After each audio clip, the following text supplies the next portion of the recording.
Good morning my dear students. आज हम लोग फिर से स्टार्ट कर रहे हैं, है ना। और आज का क्लास जो होगा वो बेसिकली हम लोग करेंगे a pair of linear equation in two variables. अब बात करेंगे लीनियर इक्वेशन का। तो लीनियर इक्वेशन में एक्चुअली जो वेरिएबल टर्म्स होता है उसका पावर 1 होगा, है ना। और इक्वेशन उस स्टेटमेंट को कहेंगे जो एलएचएस और आरएचएस के टर्म में होगा। क्लियर। तो पहले हम जो बेसिक जो ये वर्ड है linear equation in two variables, इस पे हम लोग डिस्कस कर लेते हैं। A pair of linear equation in two variable in two variables. A pair of linear equation in two variables. जब हम pair of linear equation in two variable की बात करते हैं तो यहाँ दिया हुआ है ए पेयर ऑफ, दूसरा में दिया हुआ है लीनियर इक्वेशन और साथ में क्या है, टू वेरिएबल है।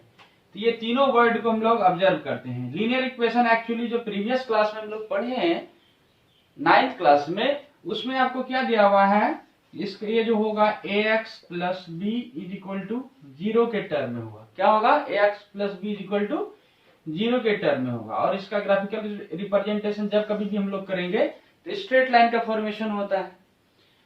तो पहली बात क्या कि हम लोग जब कभी भी इस पे चर्चा करेंगे तो ये पेयर ऑफ लीनियर इक्वेशन है, तो ये होगा a1x plus b1y plus c1 is equal to 0।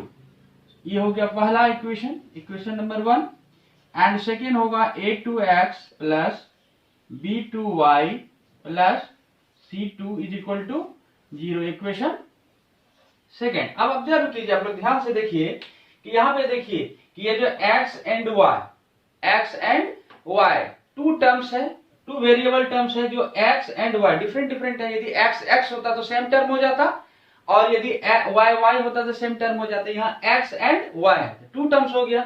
तो यहाँ पे two terms, two variable terms है। क्या है, टू वेरिएबल टर्म्स हो गया।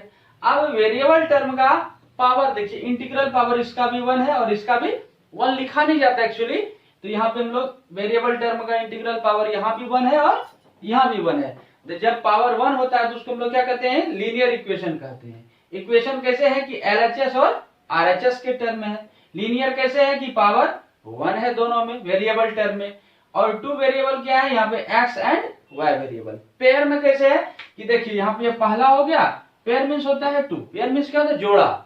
ये क्या है, इक्वेशन कैसे है, जोड़ा में है। यहाँ तक तो आपको क्लियर आ गया।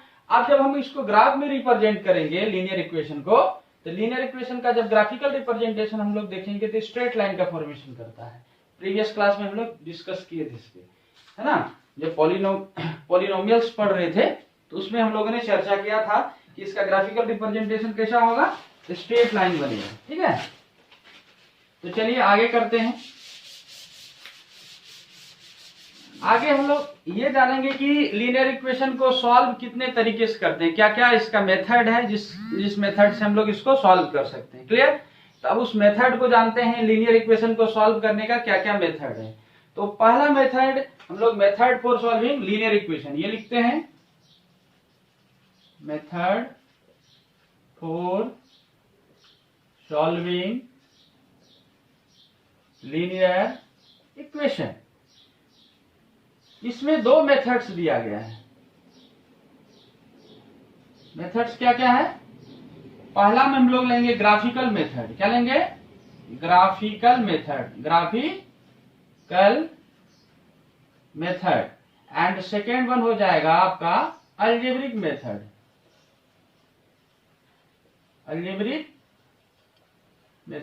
ये देखिए क्लास 10th के लिए बहुत ही इंपॉर्टेंट चैप्टर है। इसमें से बहुत सारा क्वेश्चंस आता है, बोर्ड का फेवरेट चैप्टर माना जाता है। ये बोर्ड में मोस्ट ऑफ क्वेश्चंस इसमें से रहता है। आप ध्यान से यदि पढ़ेंगे तो मेरे अकॉर्डिंग यदि मेरा बात को आप फॉलो करेंगे तो इस चैप्टर से बहुत सारा क्वेश्चंस आएगा और आप इसको बहुत ही बारीकी से स्टडी करें। और मार्क्स ऑब्टेनिंग चैप्टर है, इसमें गलत होने का चांसेस बहुत कम हो जाता है। इसीलिए आप लोग ध्यान से यदि पढ़ें तो कोई प्रॉब्लम नहीं आएगा। तो graphical method and algebraic method, दो मेथड मैंने आपको बताया। तो ग्राफिकल मेथड में हम लोग क्या करेंगे, ग्राफ में कैसे करेंगे। अब इसमें कंडीशंस दिया हुआ है। अब कंडीशंस क्या है, पहले तो आप बेसिकली ये जान लीजिए, ये इक्वेशन किस टर्म में होगा, a1x plus b1y plus c1 is equal to 0 and second one a2x plus b2y plus c2 is equal to 0। अब इसको फॉलो करेंगे। अब कुछ कंडीशन है। पहला में इफ क्या दिया हुआ है, if a1 upon a2 is not equal to b1 upon b2। Condition है यदि इस पेयर ऑफ इक्वेशन में a1 upon a2 is not equal to b1 upon b2, then the equation having unique solution, then the equation having unique solution। Unique solution बोले तो इसका at least one value find होगा, है ना। अब lines क्या होगा, लाइंस समझे, ज्योग्राफिकल रिप्रेजेंटेशन करेंगे। इक्वेशन 1 के लिए सिंगल लाइन और इक्वेशन 2 के लिए सेकंड लाइन बनेगा, दो लाइन बनेगा। Lines intersect at a point,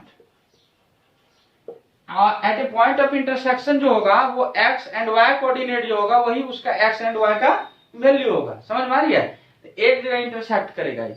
और यदि किसी भी इक्वेशन का at least one value find out होता है, एटलीस्ट वन वैल्यू भी निकल रहा है, तो समझ जाइए वो इक्वेशन क्या है, कंसिस्टेंट है। क्या है, कंसिस्टेंट है। तो लोग क्या लिखेंगे, ये इक्वेशन क्या है, CONSISTENT, कंसिस्टेंट। क्लियर है, पहला कंडीशन समझ में आ गया। अब सेकेंड आ जाइए। दूसरा है if a1 upon a2 is equal to b1 upon b2 is equal to c1 upon c2। Condition क्या है कि a1 upon a2 is equal to b1 upon b2 is equal to c1 upon, मतलब all are equal यदि हो गया तो समझ जाइए कि ये क्या होगा, मैनी सॉल्यूशंस होगा। क्या होगा, मैनी, इस इक्वेशन के क्या होगा, बहुत सारा सॉल्यूशंस होगा, है ना, बहुत सारा सॉल्यूशंस होगा। इसका मतलब क्या हो गया कि इसमें जो लाइंस है, lines are coincide, lines are coincide, या इसको ओवरलैप भी कर सकते हैं। ठीक है, ओवरलैप या कोइंसाइड कर सकते हैं। ओवरलैप मींस क्या हो गया, एक लाइन के ऊपर दूसरा लाइन बन जाएगा। हम लोग पहले भी पढ़ चुके हैं, a line is made up of infinite number of points. It means जितना पॉइंट्स होगा उतना सॉल्यूशंस होगा।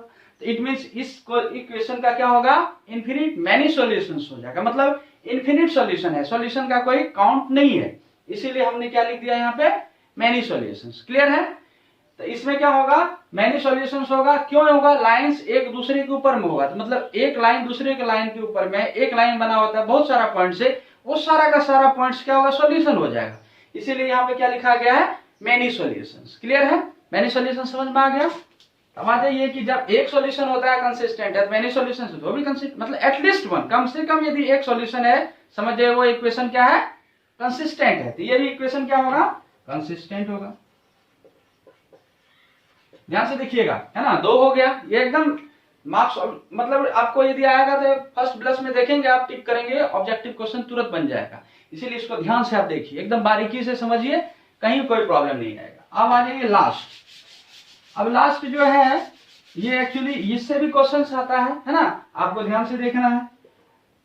थर्ड आ जाता है if a1 upon a2 is equal to b1 upon b2। Condition यहां तक ठीक है, और नेक्स्ट जो होगा is not equal to c1 upon c2, मतलब थर्ड स्टेप में क्या होगा कि a1 अपॉन a2 बराबर होगा b1 अपॉन b2 का, लेकिन बराबर नहीं होगा c1 अपॉन c2 का। ऐसे कंडीशंस में इक्वेशन का कोई सॉल्यूशन नहीं होगा, नो सॉल्यूशन। क्या होगा, नो सॉल्यूशन होगा। इसका मतलब लाइन एक दूसरे को टच नहीं कर रहा है।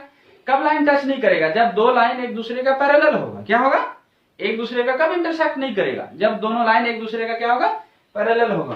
तो लाइन सार क्या हो जाएगा, पैरेलल, PARALLEL, पैरेलल होगा। जब एटलीस्ट वन सॉल्यूशन भी नहीं है, हम लोगों ने चर्चा किया, कम से कम यदि एक सॉल्यूशन है तो समझ जाइए कंसिस्टेंट है, कंसिस्ट कर रहा है। यदि एक भी इक्वेशन नहीं आ रहा है, समझ जाइए इक्वेशन क्या है, कंसिस्ट नहीं कर रहा है, तो हो जाएगा इनकंसिस्टेंट, CONSISTENT, इनकंसिस्टेंट। क्लियर हुआ, यहां तक किसी को कोई दिक्कत नहीं ना। अब बारीकी समझिए, ग्राफिकल मेथड में तीन कंडीशन है। अगर a1 अपॉन a2 बराबर नहीं होगा b1 अपॉन b2 का, समझ जाइए यूनिक सॉल्यूशन है। कैसा सॉल्यूशन है, यूनिक सॉल्यूशन है। सेकंड कंडीशन क्या है, if a1 upon a2 is equal to b1 upon b2 is equal to c1 upon c2, मतलब सारे के सारे इक्वल होंगे। a1 upon a2 is equal to b1 upon b2 is equal to c1 upon c2, then the equation having many solutions, ऐसे equation का क्या होगा, बहुत सारा सॉल्यूशन होगा। क्यों? क्योंकि लाइन से एक दूसरे का ओवरलैप कर रहा है। ओवरलैप कर रहा है कि एक लाइन दूसरे लाइन पर होगा। A line is made up of infinite number of points, मतलब जितना पॉइंट्स होगा वो सारे के सारे सॉल्यूशंस होंगे, तो इसीलिए इक्वेशन का क्या होगा, बहुत सारा सॉल्यूशन होगा। अब मैंने पहले भी पढ़ा है और इस बार भी हम लोग डिस्कस किए हैं, पहले स्टार्ट होने से, चैप्टर स्टार्ट होने के साथ में ही, कि यदि किसी इक्वेशन का कम से कम एक सॉल्यूशन है, एटलीस्ट वन सॉल्यूशन है, तो वो कंसिस्ट करता है। तो कहने का अर्थ ये हो गया कि इक्वेशन क्या होगा, कंसिस्टेंट होगा। अब थर्ड वन जो है लास्ट है ना, इसमें क्या है, कंडीशन क्या है, if a1 upon e2 is equal to b1 upon b2, यहां तक कहानी ठीक है। अब अगला कंडीशन है is not equal to c1 upon c2, मैंने आपको दिखाया देखिए a1 upon a2 is equal to b1 upon b2 is not equal to c1 upon c2। ऐसे कंडीशन में जब एक दूसरे का मतलब लास्ट वाला बराबर नहीं होगा, तो ऐसे इक्वेशन का सॉल्यूशन होगा ही नहीं। क्या नहीं होगा, सॉल्यूशन। अब सॉल्यूशन नहीं होगा तो कहने का अर्थ ये हो गया कि लाइन एक दूसरे को इंटरसेक्ट नहीं कर रहा है। लाइन इंटरसेक्ट नहीं कर रहा है तो कोई पॉइंट्स नहीं बन रहा है, कोई पॉइंट्स नहीं बन रहा है तो कोई सॉल्यूशन नहीं हो रहा है। इट मींस क्या हो गया, लाइन कब इंटरसेक्ट नहीं करेगा, जब एक लाइन दूसरी लाइन का पैरेलल होगा, इसीलिए लिखे लाइंस आर पैरेलल। और लास्ट में जब कोई सॉल्यूशन है ही नहीं, तो ऐसे इक्वेशंस को हम लोग क्या बोलते हैं, इनकंसिस्टेंट। क्लियर। अब आ जाते हैं सेकेंड वन जो मैंने आपको पढ़ाया है, अलजेब्रिक मेथड। क्या? अब अलजेब्रिक मेथड को देखते हैं। ग्राफिकल मेथड क्लियर हो गया। अलजेब्रिक मेथड में देखिए, अलजेब्रिक मेथड में हम लोग क्या करेंगे, पहला इक्वेशन, पहला जो सॉल्व करने का तरीका है वो है सब्स्टिट्यूशन मेथड। क्या है? SUBSTI, substitution, substitution method. Substitution method में क्या करेंगे, आइदर x के वैल्यू को y से सब्स्टिट्यूट कर देंगे और y के वैल्यू को x से कर सकते हैं। मतलब आप एक कंडीशन में यदि इक्वेशन 1 का लिए x का वैल्यू को y से सब्स्टिट्यूट किए, तो उस इक्वेशन को सेकंड इक्वेशन में वो x का वैल्यू या y का वैल्यू को सेकंड इक्वेशन में पुट करना है। यदि y सेकंड इक्वेशन से y का वैल्यू सब्स्टिट्यूट किया x के टर्म में, तब आपको उसका वैल्यू किस में डालना है, फर्स्ट इक्वेशन में डालना है। मतलब जिस इक्वेशन से आप लिए हैं, सब्स्टिट्यूट किए हैं, उस इक्वेशन में डाल करके सेकंड जो इक्वेशन होगा उसमें डालेंगे। जैसे आप सिंपल एग्जांपल देख लीजिए, कि एक एग्जांपल दे देता हूं, जैसे x plus y is equal to मान लीजिए 7 है, equation 1। Clear. Second one x minus y is equal to 1 है। दोनों इक्वेशन आपको दिया हुआ है। अब आप देख रहे हैं इक्वेशन 1 में x plus y equal to 7 है, सेकंड में है x minus y equal to 1। आप आइदर इक्वेशन 1 और इक्वेशन 2 किसी को भी ले सकते हैं, किसी को भी पिक कर सकते हैं। सॉल्यूशन में लिखिए, यहीं पे ले लीजिए सॉल्यूशन में, from equation second, from equation second से ले लेते हैं। देखिए यहाँ पे x माइनस वाई किसके बराबर है, 1 के बराबर है। हम कर सकते हैं x is equal to 1 plus y, it can be written x is equal to 1 plus y. Now by putting the value of x in equation first, क्योंकि सेकंड इक्वेशन से हम लोग लिए हैं, अब उसका वैल्यू को फर्स्ट में पुट करेंगे। फर्स्ट इक्वेशन क्या है, x plus y equal to 7, x plus y equal to 7। x के जगह पर क्या लिख सकते हैं, 1 plus y plus y equal to 7। अब दोनों को ऐड कर दीजिए, ठीक है। यहाँ पे क्या हो जाएगा, 2y is equal to 7 minus 1, 2y is equal to 6, so y is equal to क्या हो जाएगा, 3। y का वैल्यू क्या आया, 3 आया। y का वैल्यू 3 आया, तो यहाँ पे x का वैल्यू इक्वेट कर सकते हैं। यहाँ पे क्या लिखेंगे, 1 प्लस 3 इज इक्वल टू क्या हो गया, 4। अब x का वैल्यू भी निकल गया और y का भी वैल्यू निकल गया। किस प्रोसेस से, सब्स्टिट्यूशन मेथड से। किस मेथड से? अब क्या करेंगे, यहाँ फिर से देखिए, सब्स्टिट्यूशन मेथड में क्या करते हैं, x का वैल्यू y से सब्स्टिट्यूट कर सकते हैं या y का वैल्यू x से सब्स्टिट्यूट कर सकते हैं। यदि आप इक्वेशन सेकंड को लिए हैं तो उसका वैल्यू को फर्स्ट में पुट करना पड़ेगा, यदि फर्स्ट से लेंगे तो सेकंड में पुट करेगा। आप किसी से भी ले सकते हैं, मैंने सेकंड से लिया, इसीलिए लिया क्योंकि यह नेगेटिव है और उसको पॉजिटिव टर्म में हम ले लिए। एक्चुअली होता यह है कि यदि हम पॉजिटिव टर्म में लेते हैं तो इक्वेशन को सॉल्व करना इजियर होता है एज ए कंपेयर नेगेटिव को, इसीलिए आप नेगेटिव लेकर के उसको पॉजिटिव में कन्वर्ट करके फिर आप सॉल्यूशन करेंगे तो ज्यादा आसान होगा, ज्यादा इजियर होगा। अब सेकेंड आ जाता है एलिमिनेशन मेथड, जो कि ज्यादा यूज होता है ना, मैक्सिमम इस्तेमाल हम लोग करते हैं। कौन सा मेथड, एलिमिनेशन मेथड। यदि किसी को प्रॉब्लम होगा तो पॉज करके नोट डाउन कर लीजिएगा, फिर आगे बढ़िए, ठीक है। तो आगे आ जाते हैं, दूसरा सेकेंड वन क्या है आपका, elimination, elimination method. Elimination method. Eliminate मतलब होता है हटा देना। एलिमिनेट मतलब जैसे जब जॉब से एलिमिनेट कर दी है ना, टर्मिनेट कर दी है, तो एलिमिनेट मतलब क्या होता है, हटा देना। मतलब उसको अगर एक्स को और वाई को आपको क्या कर देना, एलिमिनेट कर देना। जैसे वही इक्वेशन लेते हैं, जैसे x plus y is equal to 7 and x minus y is equal to 1, equation 1 and equation 2। अब इसमें दो तीन बातों को देखना जरूरी होता है। एलिमिनेट करने के लिए आपको लाइक टर्म्स देखना होगा, जैसे y y like terms, x x like term. Second देखना है कोफिशिएंट वैल्यू, y का कोफिशिएंट वैल्यू यहाँ पे 1, यहाँ पे भी y का वैल्यू -1, यहाँ पे x का वैल्यू 1, यहाँ पे x का वैल्यू 1। थर्ड आ जाता है, थर्ड कंडीशन कि आप उसका साइन को देखिए। देखिए आप पॉजिटिव है, यहाँ क्या है, निगेटिव है। यदि डिफरेंट साइन है तो अब चेंज करने की जरूरत नहीं है। लाइक टर्म्स का यदि कोफिशिएंट बराबर हो और साइन डिफरेंट हो तो कोई चेंजिंग नहीं होगा, डायरेक्ट उसको एलिमिनेट कर सकते हैं। जैसे देखिए y y cancel out, 2x is equal to क्या 7 1 8, x इज इक्वल टू क्या हो गया 4। समझ गए। अब कंडीशन ये है कि यदि हम दूसरा कंडीशन से देखेंगे, जैसे देखिए x plus y equal to क्या आपका 7 है and x minus y equal to क्या 1 है। अब हम लोग क्या करते हैं कि उसको y को नहीं एलिमिनेट करके हम लोग x को करेंगे। देखिए साइन बराबर है तो आपको साइन चेंज करने की जरूरत है। यहाँ मैंने पॉजिटिव को नेगेटिव कर दिया, नेगेटिव को पॉजिटिव कर दिया, पॉजिटिव को नेगेटिव कर दिया। देखिए x x कैंसिल आउट हो गया, y प्लस वाई क्या हो गया 2y is equal to 6, so y is equal to क्या हो गया 3। देखिए x is equal to 4, y is equal to, answer सबका सेम ही आएगा लेकिन प्रोसेस अलग अलग है, मेथड अलग अलग है। आप जो आसान आपको लग रहा है कि कौन सा हमको एलिमिनेशन आसान लगता है, मेरे समझ से सबसे आसान एलिमिनेशन है। आप उसको बहुत आसानी से कर सकते हैं और मोस्ट ऑफ क्वेश्चंस लगभग 80% क्वेश्चंस को अब इस चैप्टर का इसी प्रोसेस से सॉल्व करेंगे तो आपको ज्यादा आसान होगा। ठीक है, अब आ जाते हैं थर्ड में हम लोग क्रॉस मल्टीप्लीकेशन। आप यदि कोई नोट डाउन नहीं कर पाए हैं तो आप पॉज करके नोट डाउन कर सकते हैं, कोई प्रॉब्लम नहीं है। ठीक है, आ जाते हैं हम लोग थर्ड में, तीसरा ये है cross multiplication. Cross multiplication method. अब क्रॉस मल्टीप्लीकेशन मेथड मतलब क्रॉस करना है आपको, है ना। आपका इक्वेशन यहाँ दिख रहा है a1x b1y c1 is equal to 0, a2x b2y c2 is equal to 0 दिया हुआ है। आप क्या कीजिए, इसको अरेंज करने के लिए मैं सिखा देता हूं। देखिए b1 b2 c1 c2 a1 a2 फिर b1 b2। अब देखिएगा, ध्यान से देखिएगा, यह ट्रिक सिखा रहे हैं। सी फॉर चार्टर अकाउंटेंट, इसकी संख्या बहुत कम है इंडिया में। अभी भी अररिया में यदि ढूंढेंगे तो बहुत एक दो मिल जाए तो मिल जाए, नहीं तो नहीं के बराबर मिलता है। अभी बहुत संख्या कम हो गया है इनका, क्योंकि ये बहुत टफ एग्जाम होता है। पास भी कर जाइएगा सीए तो कॉलेज को मतलब 4 इयर्स को कंप्लीट करना बड़ा डिफिकल्ट टास्क है, समझिए। तो इसको क्या करेंगे, दोनों तरफ से बॉडीगार्ड लगा के रखेंगे ताकि ये भाग ना पाए। ठीक है, समझ में आ रही है। इसको क्या करेंगे, दोनों तरफ से बॉडीगार्ड लगा देंगे। अब क्रॉस मल्टीप्लीकेशन है तो आप देखिए यहाँ ध्यान से देखिएगा, देखिए ऐसे ऐसे साइन दे देते हैं, आसान होगा। ऐसे फॉर्मूला आपको याद करना है ना, फॉर्मूला पेस्ट कीजिएगा और क्वेश्चन सॉल्व हो जाएगा। ऐसे इससे क्वेश्चन बहुत कम आता है क्रॉस मल्टीप्लीकेशन से, कभी कभी तो आता भी नहीं है, कभी कभी आ जाता है, तो आप इसको सॉल्व कर सकते हैं आसानी से, कोई दिक्कत नहीं। एक्स वाई और 1 दे दिए। चलिए अब इसको हम यदि सॉल्व करते हैं तो x अपॉन क्या हो जाएगा b1 c2 minus b2 c1 is equal to y upon c1 a2 minus c2 a1 is equal to 1 upon a1 b2 minus a2 b1। कर लिए। अब किसी से किसी को इक्वेट कर सकते हैं। देखिए यदि x और 1 को इक्वेट करेंगे, देखिए ये इसको क्रॉस मल्टीप्लीकेशन करेंगे तो ये ऊपर चला जाएगा, यहाँ पे नीचे आ जाएगा। यहाँ पे x इज इक्वल टू क्या हो गया, x इज इक्वल टू हो जाएगा b1 c2 minus b2 c1 upon a1 b2 minus a2 b1। Clear.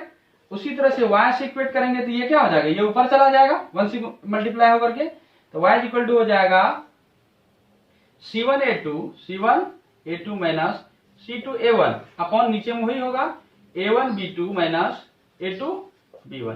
तो ये आप इस तरह से आप सॉल्व कर सकते हैं। ध्यान रखिएगा, एक दो बार पढ़ के याद कर लीजिएगा, क्या फर्क पड़ता है, कोई दिक्कत नहीं होगी, है ना।